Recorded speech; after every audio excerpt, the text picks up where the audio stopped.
எங்களுக்கு தரப்பட்ட இடத்துல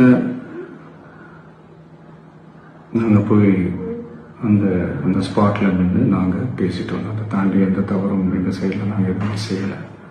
பட் இருந்தாலும் ஒரு நடிகராக இருந்து அரசியல் கட்சி தொடங்கிய ஒரே காரணத்துக்காக அவருக்கு வரக்கூடிய கூட்டம் எல்லாம் ஓட்டாக மாறிடும் அப்படிங்கிற ஒரு பயத்தினால ஆளுங்கட்சியில் இருக்கவங்க ஒரு மனுஷனை இந்த அளவுக்கு சோதிக்கக்கூடாதுங்க. கரூர் நடந்த சம்பவத்தை பற்றி விஜய் மனம் உருகி மனம் நொந்து போய் ஒரு வீடியோ வெளியிட்டிருக்காரு. அந்த வீடியோவில் அவர் என்ன சொல்லியிருக்காரு அப்படின்னு வாங்க பார்த்து தெரிஞ்சுக்கலாம். எங்களுக்கு தரப்பட்ட இடத்துல நாங்கள் போய் அந்த அந்த ஸ்பாட்டில் நின்று நாங்கள் பேசிட்டோம். அதை தாண்டி எந்த தவறும் எங்கள் சைடில் நாங்கள் எதுவுமே செய்யலை. பட் இருந்தாலும் எங்கள் கட்சியை சேர்ந்த நிர்வாகிகள் தோழர்கள் மேலே எஃப்ஐஆர், அது மட்டும் இல்லை சோஷியல் மீடியாவை சேர்ந்த நண்பர்கள் தோழர்கள் அவங்க மேலே எஃப்ஐஆர்லாம் போட்டு இப்போ பிடிச்சிட்டு இருக்கிறாங்க.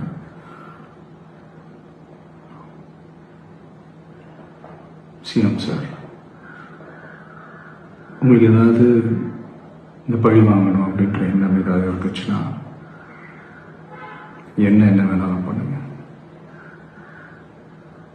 அவங்க மேலே கை வைக்காதீங்க. நான் ஒன்று வீட்டில் இருப்பேன், இல்லை நான் ஆஃபீஸில் இருப்பேன். என்ன வேணாலும் செய்யுங்க.